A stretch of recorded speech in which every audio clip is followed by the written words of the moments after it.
ओम शांति। ज्ञानामृत पुस्तक में दिए हुए भारत के इतिहास और भारत की प्राचीनता के बारे में आज हम जानेंगे।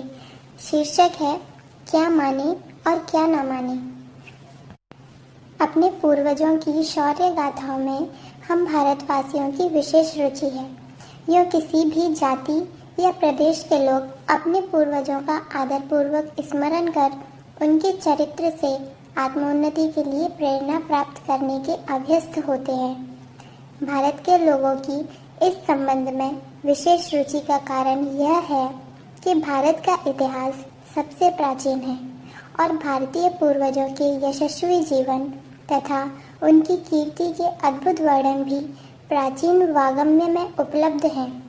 उदाहरण के लिए श्री लक्ष्मी और श्री नारायण अथवा श्री विष्णु के वैभव का वर्णन मानवता के समस्त प्राचीन साहित्य में अनुपम, अपूर्व और अद्वितीय है।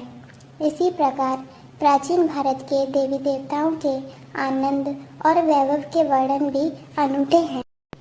पहली मुख्य लाइन, इतिहास के घटनाक्रम के अध्ययन का पाश्चात्य दृष्टिकोण। सतयुगी देवी देवताओं और त्रेतायुगी श्री सीता, श्री राम जैसे मर्यादामय व्यक्तित्व के ही नहीं, द्वापर युग के भारतीयों के सुख और ऐश्वर्य के वर्णन भी चमत्कार पूर्ण और कौतूहल पैदा करने वाले हैं।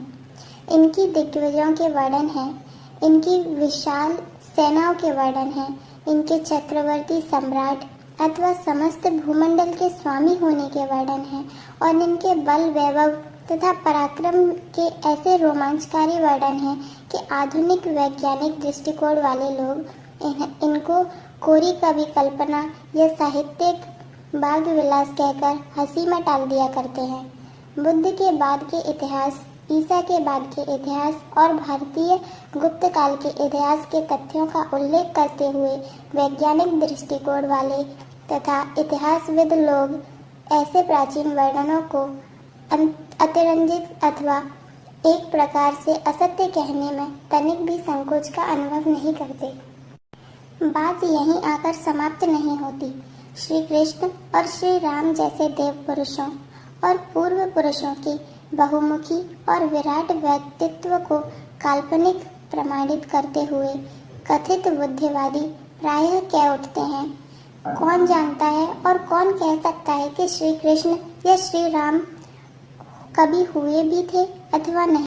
सामाजिक विकास और इतिहास के घटनाक्रम के अध्ययन का पाश्चात्य दृष्टिकोण ही उद्धृत किया जाता है, जिसका सारांश यह होता है कि पूर्वज जंगली थे, वे वस्त्र तक पहनना नहीं जानते थे, उनकी कोई सभ्यता संस्कृति नहीं थी और आज का मानव समाज ही वस्तुतः चरमोत्कर्ष को प्राप्त जन समाज है। ओम शांति।